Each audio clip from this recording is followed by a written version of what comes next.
Albert, thank you so much for joining us and for your willingness to be our first person today. So thank you for being here. You're welcome. We just have a short hour, so we'll get started as quickly as we can.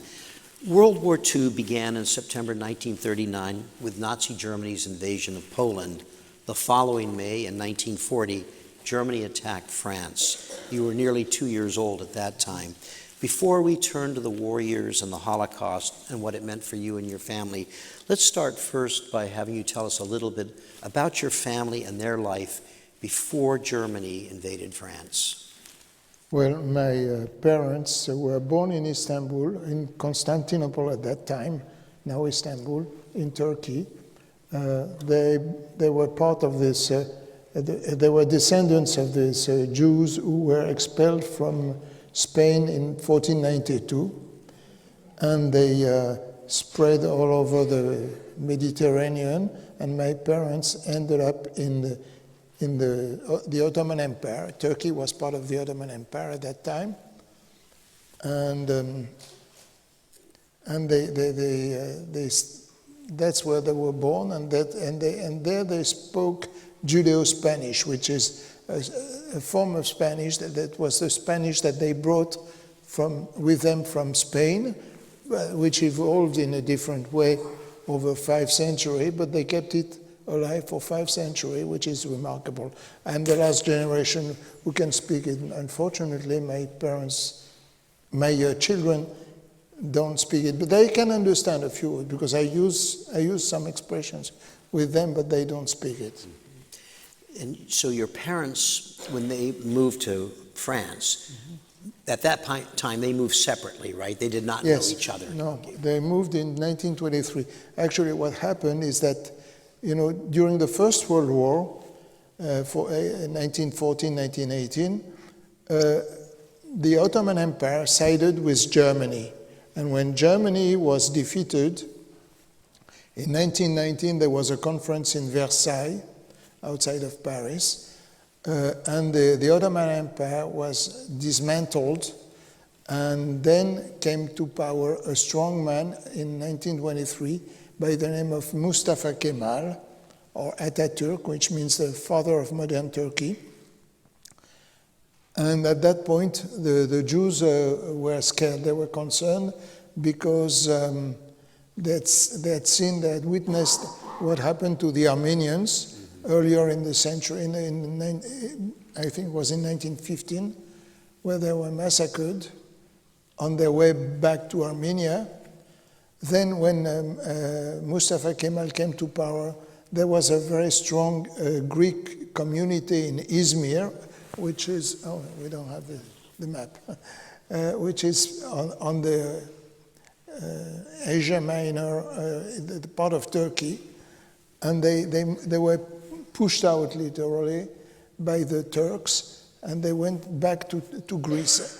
So the Jews said maybe we're next. First the Armenians, then the Greeks maybe will be number 3. So some of them, a lot of them actually, emigrated at that time. And since my parents had been educated in a school of an organization called Alliance Israélite Universelle, they were perfectly fluent in French. So France was a natural destination for them. And a lot of Jews from the Ottoman Empire immigrated to France. So they emigrated in 1923 when Mustafa Kemal came to power. And they met in 27 and they married in 1928. You described your father to me as a very smart but a self-educated man. Just tell us a little bit about your father. My father had to go to work at the age of 10. So he was self-educated, actually. He didn't go to school very long. He had to help the family to make a living. Conditions in Turkey for people who were not millionaires, and there were very few rich people. The majority, they were poor, and they had to struggle. So he had to help his family by working. He started working at a very young age. And how about your mom? She was very educated. My mother went to school, she got what they call at that time le brevet supérieur, which was equivalent to the baccalaureate. And and she was very educated, and her French was absolutely perfect. She told me a story when she first came to France. She got a job as a secretary in a company, and one day she had to write a letter to. The address was Boulevard Haussmann, and she, from the name of Baron Haussmann, who built all these large avenues in Paris, modernized Paris in the 19th century. But the only Haussmann that she knew was a sultan by the name of Haussmann, which spelled O-S-M-A-N. So she wrote Boulevard Haussmann, O-S-M-A-N, and her colleagues made fun of her, and it was her boss who defended her and said, when you speak a foreign language the way she speaks French, you can then compare. But so. What with the move from Turkey to Paris, what was your parents' citizenship status? As soon as they immigrated from Turkey, they lost their citizenship, and they stayed stateless for about until 1948, actually. So they were stateless, which means they were stateless, they which have no means citizenship. they were the first to be targeted by the Germans and by the collaborationist government, because when France was invaded, the French army capitulated, and most of them were taken prisoner. The government resigned, and a new government was formed, which was a collaborationist government under the head of Maréchal Pétain, who was a hero of the First World War, but in the meantime he had grown old. I shouldn't say that because I'm about the age. No, he was still older than me when he came to power. He was 85, and he started collaborating with the German. And he had a prime minister who was even worse than him, Pierre Laval.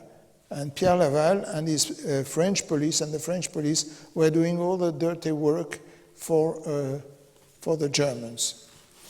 Your sisters are older than you. You were the youngest. You were born in 1938, and that was a pivotal year to the power of Nazi Germany, and a time for your parents that you described as ominous.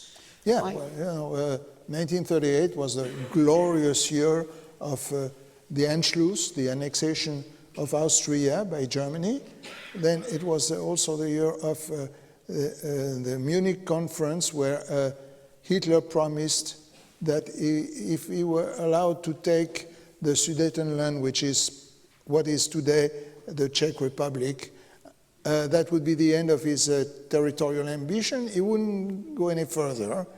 And it was also, and we know what happened, that was in September 1938. In September 1939, the German army marched into Poland, and the rest is history. And it was also, 1938 was also the year of Kristallnacht. Kristallnacht was a huge pogrom performed all over the Reich. The Reich was comprised of Germany, Austria, and the Sudetenland. So they were all over. They destroyed stores, they destroyed apartments, they raided apartments, they destroyed synagogues, burned synagogues all over, and they killed 90,000 people. 90 people. And imprisoned 30,000. And imprisoned several thousand, thousands. Yes. Germany invades Poland, starting World War II in September 1939. But it wasn't until the following spring, May 10th, when Germany invaded France. As they advanced on Paris, there was a mass exodus of people leaving Paris. I think as many as 80% of the population, as much as, fled Paris. Yeah, I'm not sure about the exact proportion, but anyway, the vast majority of people of Paris fled south by train, on foot, on bicycle, by whatever way they could. And You were part of that. We were part of that. We took the train and we ended up along the River Loire, which is famous for its beautiful chateau from the Renaissance. Actually, my mother told me, because from that period I have no recollection, I was 2 years old. So what I'm telling you from that period is what I got from my mother. Mm-hmm. From 1942 onwards, it will be my experience, because I remember everything. I was 4 years old, and when you live under such circumstances, you're bound to remember for the rest of your life. Anyway, so during in 1942, when France was invaded, there was a massive exodus of people of Paris and the north of France. Actually, it was not only Paris. And we ended up on the River Loire, and we slept in a chateau. As you were fleeing Paris, not only is it thousands, tens of thousands, hundreds of thousands of people on the road, the Germans are attacking, they're dropping bombs and strafing. Tell us what happened to your family. Well, that's where we sustained our first losses, actually. My grandmother she went out to get some food for us, and she was killed by strafing. And it was the Luftwaffe, the German Air Force, and the Italian Air Force also. It was called the stab in the back. And so my grandmother was killed then, and my mother lost also a brother, a sister, and 2 nephews when a bomb fell on their car in Orléans, which is a city on the River Loire. The car was on the bridge in Orléans, and a bomb fell on it, and they were killed. These were the first losses that we sustained during that period. As you were fleeing Paris, was your father with you at that time? No. Our father decided to stay behind. I don't know the reason. Mm-hmm. Probably he wanted to keep on working, but that's all I can. That's the only explanation I can find about that. So you ended up staying in a chateau, yes. but you did return to Paris, right? Yeah, but let me tell you some funny story about the chateau. Of course, we were sleeping on the floor, on straw, I guess, I don't know. And my mother didn't have much to feed me, and I was a 2-year-old. When you have a 2-year-old who is not fed, what does he do? He cries. And I was I was disturbing the peace of everyone who was trying to sleep. And a soldier, they escaped, and was also staying in that chateau. Gave my mother, he had a flask of schnapps. He gave her a shot of schnapps. Give that to your son. That will keep him quiet. And apparently it worked. It worked, huh? But it's a chance that I didn't become an alcoholic after that. But anyway. Albert, but you did return to Paris, yes. And after your return to Paris, you would remain in your apartment for another 2 years until June of 1942. Yes. Tell us a little bit about those 2 years from what you know and the events then that led to you having to leave your apartment in 1942. Yeah, well, when, as I said, when France capitulated and the new government was formed, they started to enact laws which were patterned after the Nuremberg laws in Germany that were depriving the Jews of most of their rights, basic rights. Doctors were not allowed to practice medicine, lawyers were debarred, and teachers were kicked out of public school, and we were not allowed to go in public transportation, for instance. And I have an episode about that. Share it, please. One day my mother, we were really branded. We had a census, and they put a stamp on the identity cards, Jewish.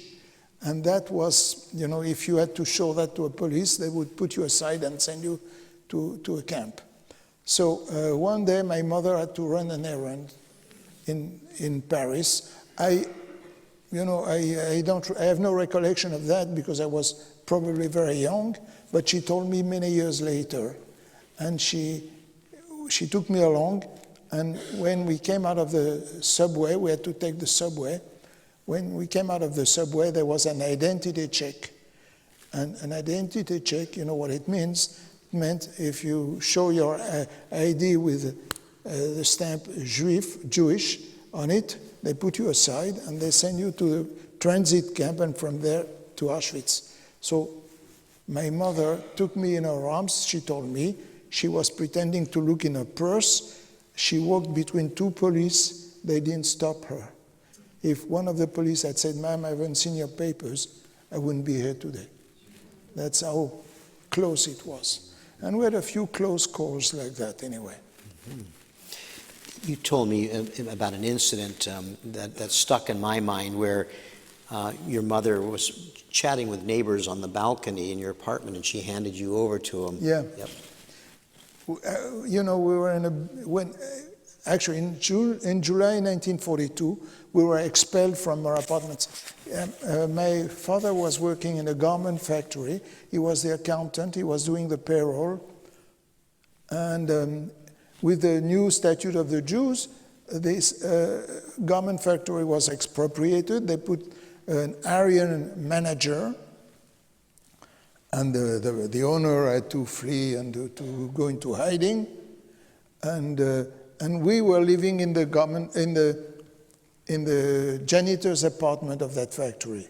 That was an arrangement with the owner and my father. But when the owner had to run away, we were expelled from that apartment, and we had to find an apartment in no time. It was in July 1942. And from then on, all I am going to tell you is what I really remember. Because, when you are 4 years old, you are forced out of your apartment, and you end up in a tiny apartment like that. I still remember the wallpaper. I was a kid, I was 4 years old, and in one of the it was a two-room apartment with one toilet and a small kitchen, and that was it. No bathroom, nothing. And so I remember in the bedroom what was our bedroom, the children. With your two sisters? Yes. There were flowers like dahlias, big, and they looked like faces, and they were frightening to me, a 4-year-old. I was looking at them, I didn't like that. Anyway, so that's where we ended up. And they started rounding up people in 1941, actually. It started really for good in the fall, I think, 1941, and it didn't stop until the very last moment, just 1 month before the liberation of Paris in 1944. And there were trains going from Paris to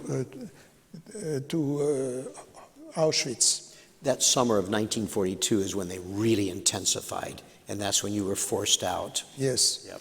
And at that point also, with my parents being aware of the roundups that were taking place, actually, July 1942, when we moved, that was the month where the biggest roundup of all took place, La Rafle du Veldiv, where they rounded up. The Germans had asked the French police to round up 20,000 men. They were not able to find 20,000 men, but they rounded up 13,000 people, but men, women, children, elderly people, sick people, everyone, and they took them, they parked them in a stadium called the Veldiv, where they used to have bicycle races on track, and for about 1 week, and it was in July, it was very hot, and the sanitary conditions were deplorable, actually, because they were soon out of order. It was not designed to house 13,000 people for 1 week, non-stop.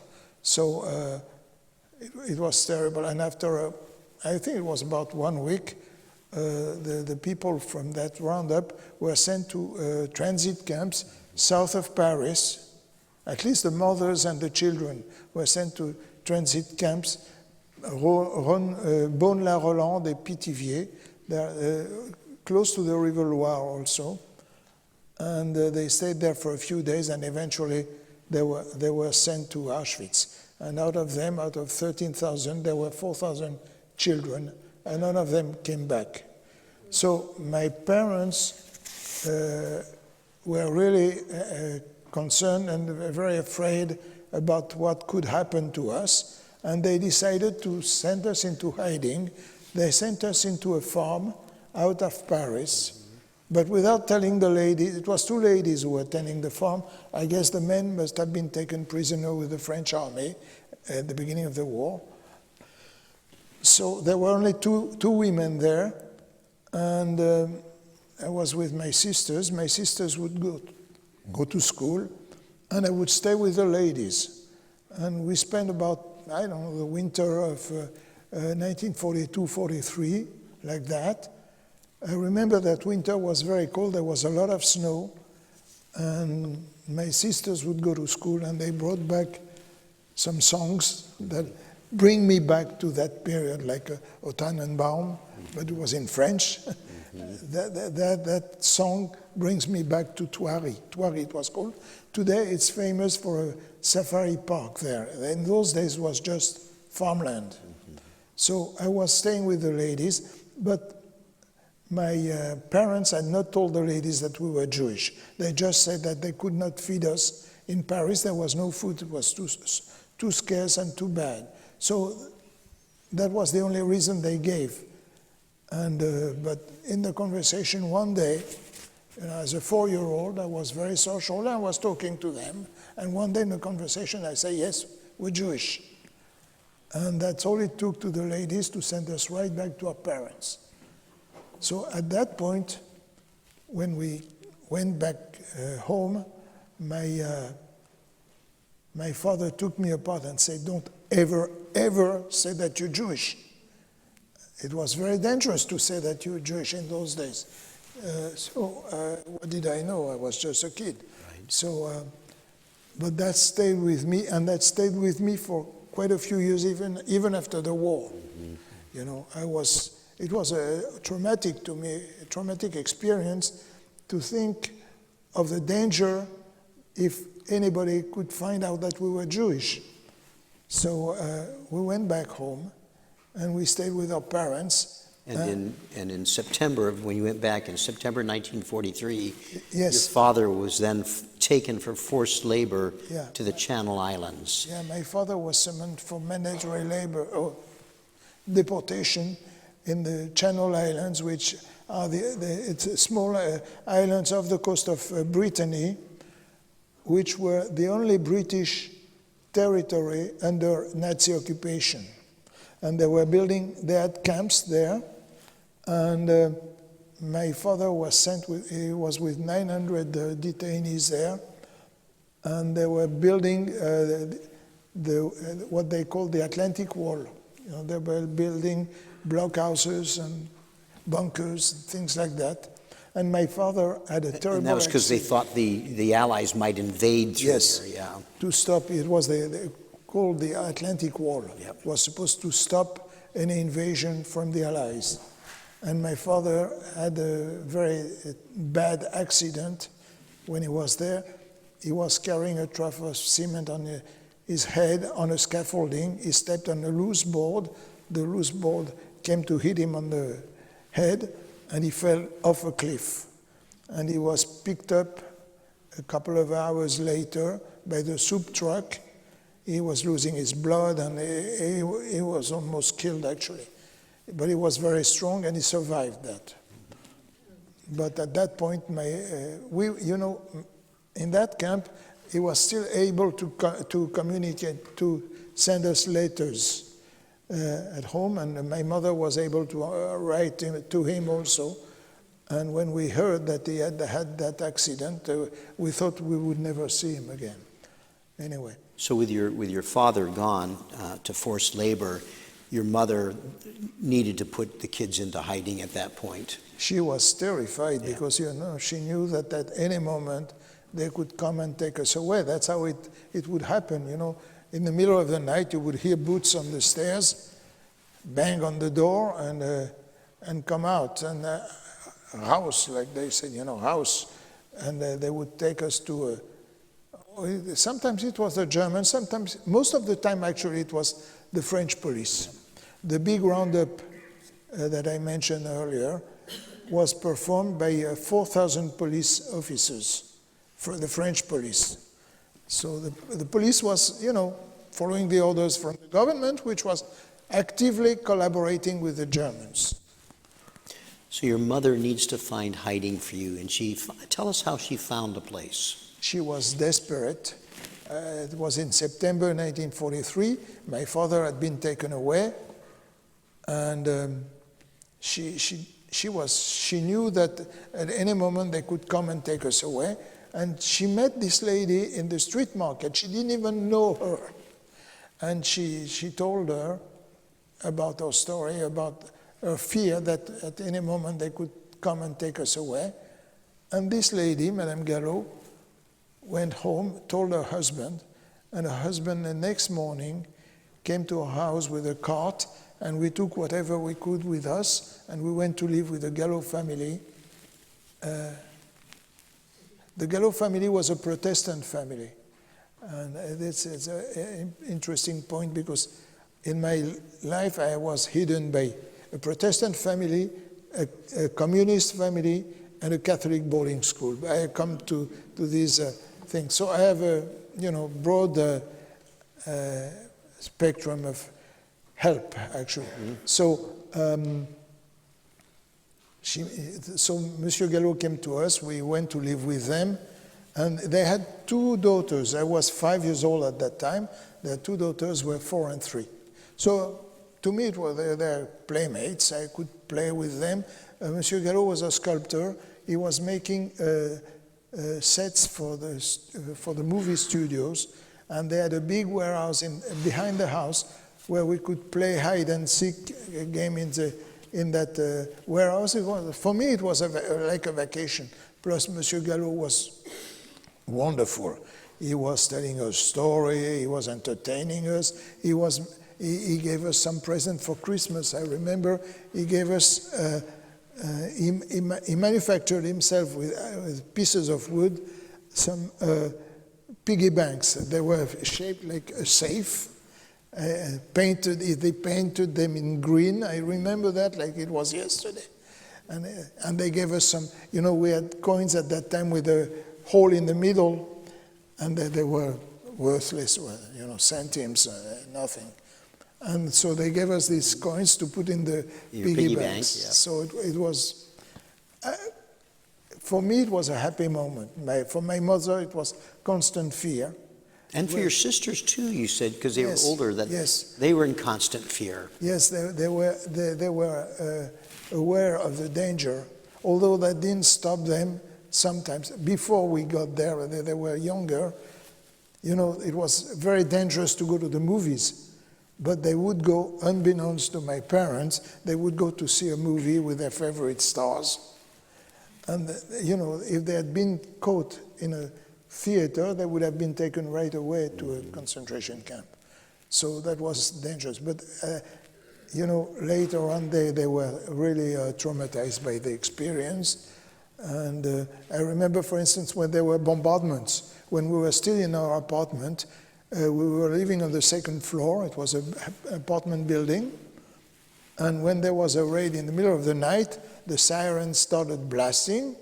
We would go downstairs. There was no shelter. There was no underground, nothing.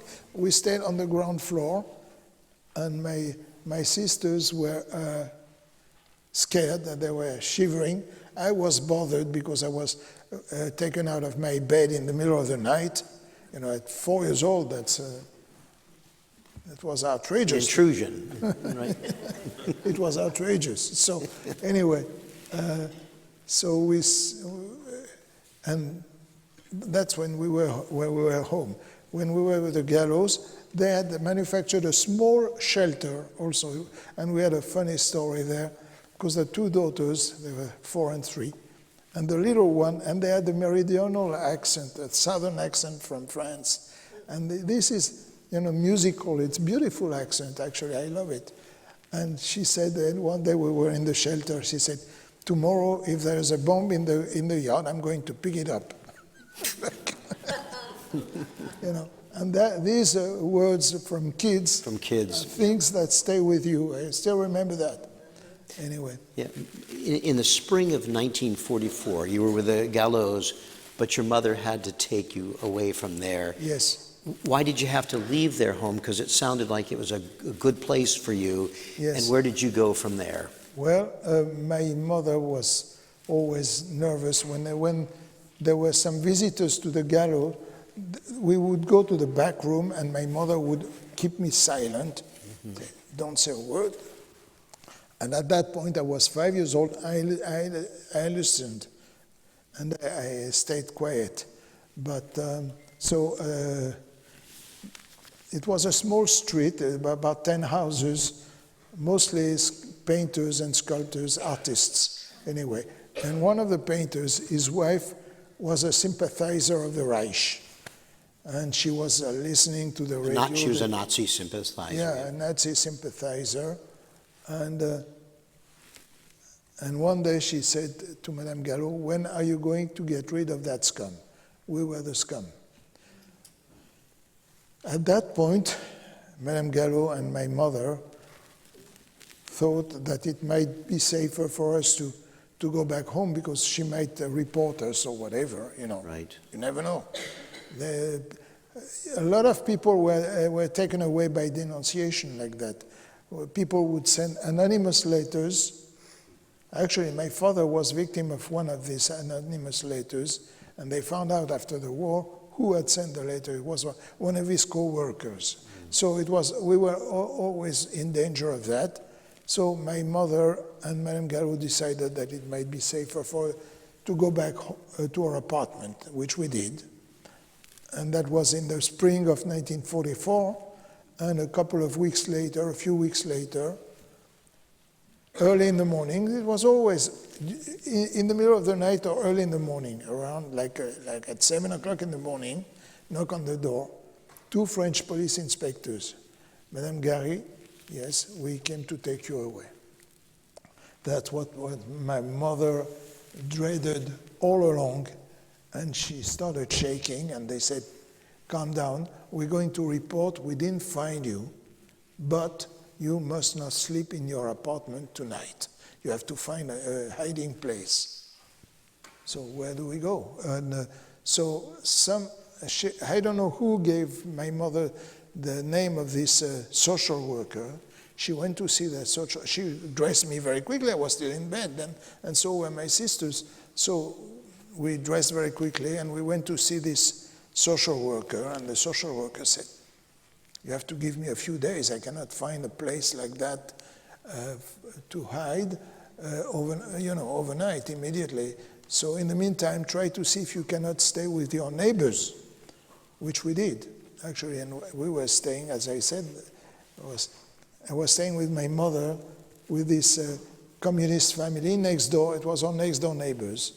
He had been summoned to mandatory labor service because the Germans were requisitioning people to send them to work in factories in Germany. Right. And he had been summoned to go on mandatory labor service like that in Germany. And he had not reported for duty. So he was also wanted by the police, by the Gestapo. So they were also in danger. Mm-hmm.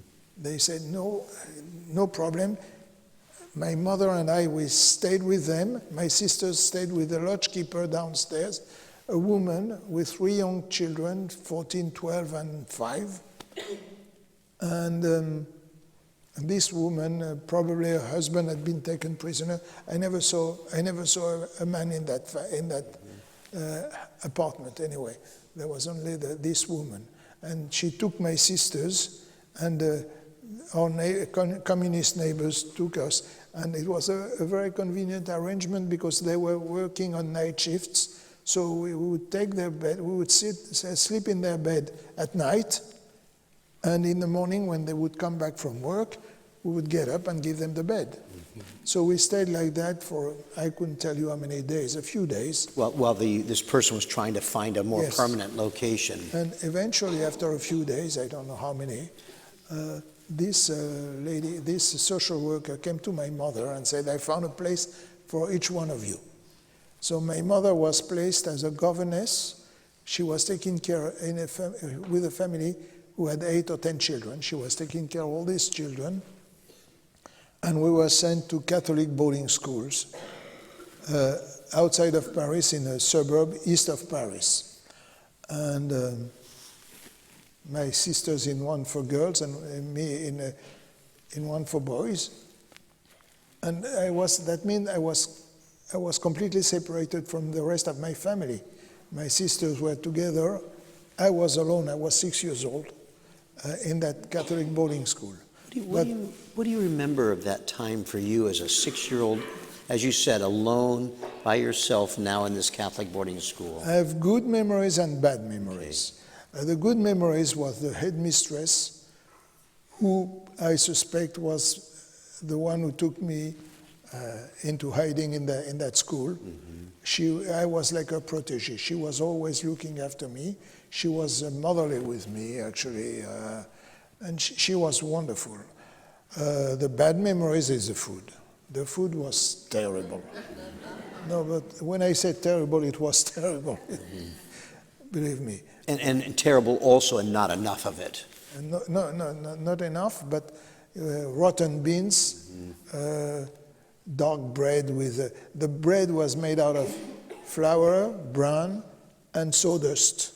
They put sawdust in the bread to make it more consistent, anyway.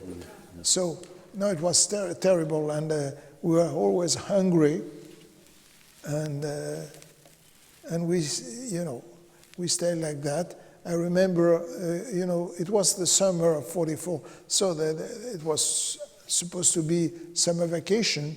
We had some classes, but very few. When we were in the classes, they were divided in rows, because it was a small boarding school, so they didn't have many classes.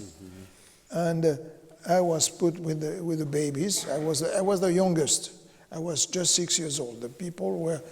The children were from 7 to 14. I was the youngest there. So they put me, and my mother had taught me how to read and write when I was hiding with the Gallows. And having nothing else to do, at least we used our time in a useful way. She taught me how to read and write. So I was there, able to read and write and making strokes like this. Because I was a baby, I was the baby of the class. Right. And most of the children, even probably older than me, couldn't hardly read and write, so I was doing that. The rest of the time, we were playing in the playground. And when there were alerts, the sirens start announcing the alerts, we had to go into the shelters. We went underground, and when the alert was over, when the raid was over, the alarm would announce, the sirens would announce the end of the raid, and we would come out. And one of our favorite hobbies at that time was to pick up pieces of shrapnel in the playground. And when I had a big collection of pieces of shrapnel like that, and they were very heavy, and they were about that big, some of them. And if you got one of that in your body, it could kill you. Actually, it did kill. But you would gather it up as a young boy and collect it. It was my toys. Yeah, your toys. Yep. Exactly, and so we stayed that way. It was the summer of '44, August 25th, 1944. Paris was liberated, and my mother witnessed firsthand. From her windows, she witnessed the battles in the streets between the German soldiers and the French resistance before the Allies came into Paris. Eventually, on August 25th, 2nd Armored Division of General Leclerc had asked Eisenhower to have the privilege of being the one to liberate Paris, and he was granted that authorization, and he entered into Paris, and Paris was liberated August 25th, 1944. We were liberated 2 days later on the 27th. Yes, tell us about the incident with the little boy who ran away. Yeah. And, you know, my experience, my recollection, and that's something that I will never forget, actually. A kid had run away from the school, and all of a sudden he came back, he said, the Allies are coming. I don't know whether he was punished or not for having run away, but anyway, we all went on the main street, and we saw the tanks, the jeeps, the trucks, with soldiers with friendly faces, different helmets. We were, you know, wary of the dreaded German helmets. These were different. People with smiles, giving us chewing gum, chocolate, even cigarettes. Not to me, but they were giving cigarettes to people, and that was our liberators. And curiously enough, it was the first time I ever heard about Americans. Needless to say that I was far from thinking that one day I would be an American myself. But anyway. But you had said that you had never even heard of an American. No, yeah. I had heard, about the Germans, the Italians, the Russians, the English. But the Americans, where do they come from? No idea.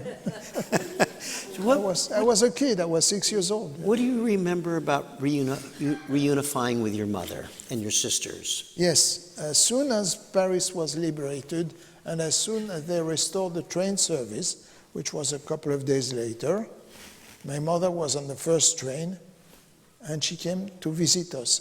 And I remember that day, my sisters came because she went first to see my sisters in their boarding school, and they took her to me. And they were hiding. My mother was short, so she was easy to hide behind my sisters. And my sisters said, guess who's here? You know what? At 6 years old, it's so easy to forget about your loved ones. I had no idea who could be there to visit us. Of course, when I saw my mother, I jumped into her arms, and she was so appalled to see how I was, because I was skinny, I was sick, and anyway. So she had, ration tickets, because everything was rationed. With our ration tickets, she bought a loaf of bread. We swallowed that in no time. That's how hungry we were. We were starved. Really, I knew hunger. I know when some people say I'm hungry now, that makes me laugh, because they don't know what it is to be hungry. Right. I experience hunger, really. So she took me home right away the same day. And the next day she went, for whatever reason, she couldn't take my sisters the same day. She had to go back to pick up my sisters. And she left me under the supervision of our next door neighbor, the communist lady. And she had the key. And I was alone in the apartment, and I was starved. And the only food there was in the apartment was a green apple. And that was the worst thing I could have eaten because of my condition. And of course I did it. I did eat it. And as soon as I finished, I heard the key in the door. It was Madame Ménétrier, my neighbor, who was coming to check and say, what did you eat? Oh, I didn't eat anything. Yeah, you ate something. I was cleaning my teeth like that. So anyway, so and my mother came back in the evening with my sisters. So we were reunited in our apartment with no more danger of being taken away or anything like that. That was in September 1944. Meanwhile, my father, who was in this Channel Island. In May 1940, the Allies were making everything they could to make the Germans believe that if there was going to be an invasion, it would be in the Strait of Dover, which is the shortest distance between France and Britain. And that's where your father was. So they moved all the detainees from the Channel Island to the Strait of Dover, and they were under the bombardments, constant bombardments from the Allies. And my father told me that one day there was, when there was a bombardment like that, they didn't go to a shelter or anything. They were laying flat on the ground, hoping to be spared. And my father was laying flat like that next to a German soldier. And when the raid was over, my father stood up, and the German soldier stayed on the ground. He had been killed. So it was touch and go. That close, yeah. It was touch and go, really. And anyway, when the Allies landed in Normandy, they started pushing the Germans east toward Germany. And so at that point, the 900 detainees who were with my father were put on a train bound for Germany. So the Germans were going to take them with them to Germany? Yes, they were taking them with them to Germany, probably either to work as slave labor in a factory or to be killed in a concentration camp. We don't know. Anyway, the train was stopped by Belgium, because from the Strait of Dover, when you want to go to Germany, you have to go across Belgium. And they were in the train across Belgium, northern Belgium, actually. And the train was stopped by Belgian resistance fighters who had blown up the railroad or a bridge, I don't know what exactly, but they stopped the train, and there was a battle, and in the confusion, the Germans released the 900 prisoners, and my father walked back from northern Belgium to Paris. That's a 200-mile trek, 300 kilometers more or less, and he arrived in the morning of Rosh Hashanah, which is the Jewish New Year. My mother was already dressing me to go to synagogue for the first time since we had been liberated. And here's your father at the And there was door. a knock on the door. This time it was a good one. It was my father who came back. And so our nuclear family was spared, survived. But as I said, my grandmother was killed, an uncle, an aunt, and cousins. Plus my mother and my father lost some cousins who were deported, who were sent to the camps. So What kind of shape was your father in when he got back? he was in terrible shape, you can imagine. First of all, he had this terrible accident, so he survived that accident. And then he walked 200 miles to come back home. He was in terrible shape.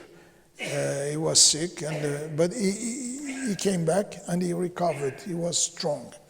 So, Albert, we're close to the end of the time, and we might have a chance for a couple of questions from our audience, if that's okay. Sure. There's so much more that we could hear, of course, because the war continued from that point until the spring of 1945, but fortunately you were safe in Paris, and then family had to rebuild their lives in the aftermath of the war, and you and your family stayed in Paris until much later when my parents stayed in Paris until they died, actually. They died in the late 80s and early 90s. So. Do you want to maybe take a couple of questions from our audience? Sure. Yeah, we have a couple of minutes to do that. We have a microphone, one in each aisle. We ask if you have a question, if you please go to the microphone and make your question as brief as you can. I'll do my best to repeat it just to make sure we hear it, and then Albert will respond to it. And otherwise, I'll ask a couple more myself. Yes, sir, right there, right behind you. Yep, there you go. Hi, it's a great honor to meet you or to hear your talk. Thank you. You mentioned when you fled, your family fled in 1940 south of Paris, and your father remained in Paris. and then you mentioned that you did return to Paris. Could you talk a little more detail about that, if you learned what the circumstances were? Did your father join you before going back to Paris, or did you, No. do you know why you returned to Paris? So we returned to Paris because my father was there. He was still staying in our apartment, and he was working in this garment factory. And, we had nowhere to go. We had no money. We had no relatives who could sponsor us in another country. And so we had nowhere to go. And you you had no relatives in the unoccupied part of France either. No. Yeah, so. We were totally on our own. So that's why we returned. Could have tried to cross the demarcation line, but there was no point because we had nobody on the other side. And how would have survived? Would we have survived because we needed some money? My father was the breadwinner in the family. He was still working in Paris. So. Okay, thank you. I think we have one more here, and then I think we'll probably wrap up our program. Bonjour. Bonjour. I was actually curious, it's a more general question. What was the ambiance in Paris once it was liberated? Oh, What was it like in Paris? it was Yeah. tense? euphoria. Was it- It was euphoria. Once Paris was liberated, it was euphoria. And people,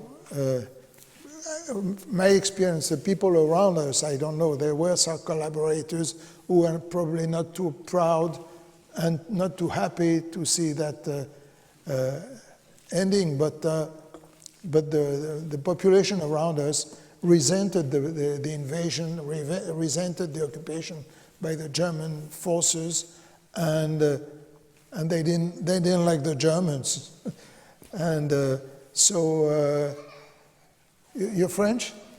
From Montreal. From Montreal. Well, I tell you a story. It's in French, but I have to tell you I cannot translate it. Our lodge keeper, not our lodge keeper, but the next apartment building, we saw the Germans leaving, bringing with them all the cows from Normandy. And in French, when you want to insult someone, you say les vaches. And she said, oh, les vaches. And she was not talking about the cows, she was talking about the Germans. Thank you for that. I was afraid you were going to answer in French.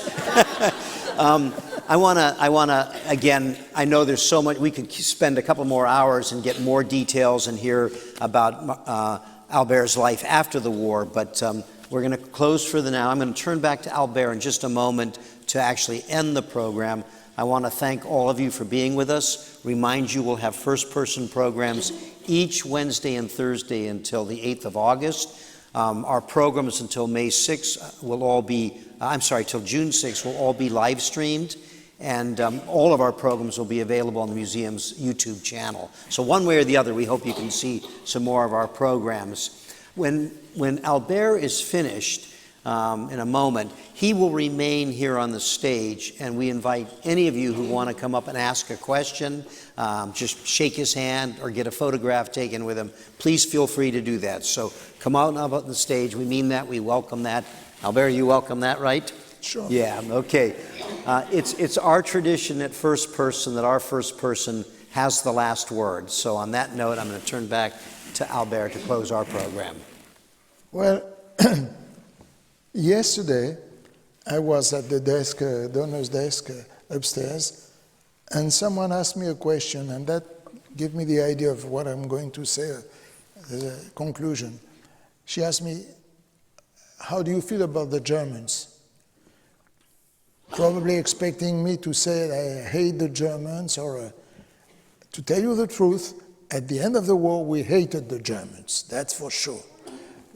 I remember 5 years later when I went to secondary school and I had to choose between taking English or German.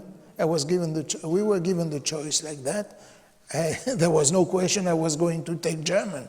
We all took English, most of us took English. And so that's how we felt about the Germans at that time. And I still have the same feeling about the Germans from that period. But in the meantime, it has been 75 years now since the end of the war, almost 74 years. And today, I had another experience once at that desk. I see a young lady, maybe 16 or 20 years old, and she was in tears.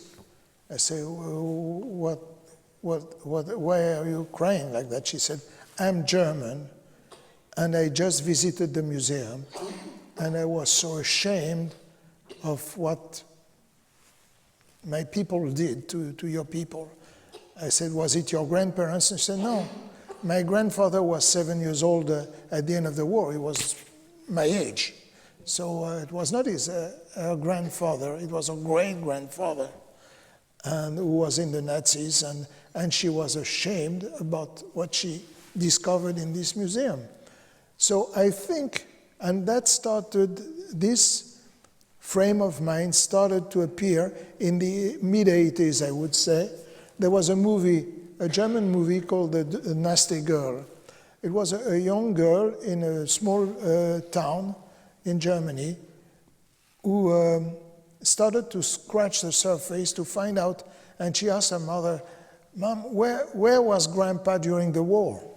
And they started to scratch the surface, and I think from then on, there was they showed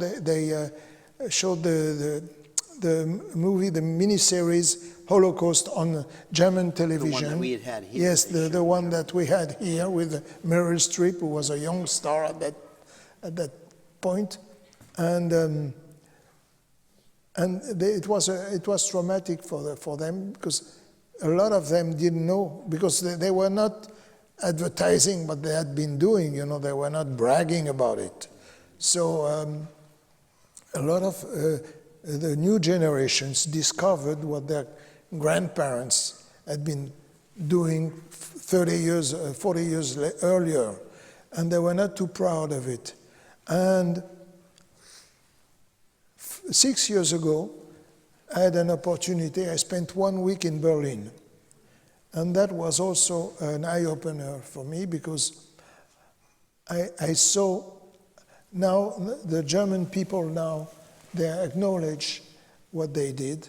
They have an exhibit which is very much the same as the one we have here, called Topography of Terror, where they show the rise of the Nazi movement, the anti-Jewish laws, the camps, the war, and everything. And when I visited that exhibit in Berlin, I remember there was a group of tourists visiting, and they had a guide. It was a guided tour, and I approached because I wanted to hear, and it was in German. So it was probably a group of tourists, maybe from another city, Munich, Frankfurt, I don't know where, who were visiting this exhibit in Germany. And in the streets in Berlin, you had columns dedicated to it. It's like, advertising columns, like that, with a portrait of one person who had fled Germany, who came to this country, or, who was against the regime. As I was working in East Berlin, because Berlin now is no longer divided like it used to be before with the war. Now you can go to East Berlin from West Berlin, there's no problem. And I was walking in Unter den Linden, which is a big avenue. It's like the Champs-Élysées in Paris. And on the side, I see a museum dedicated to Willy Brandt. Willy Brandt became the mayor of Burgmeister, they call it, of Berlin in the 60s. But during the war, he fled. He went to Norway and eventually to Sweden when Norway was invaded. And he didn't want to have anything to do with the Germans. He was an anti-Nazi.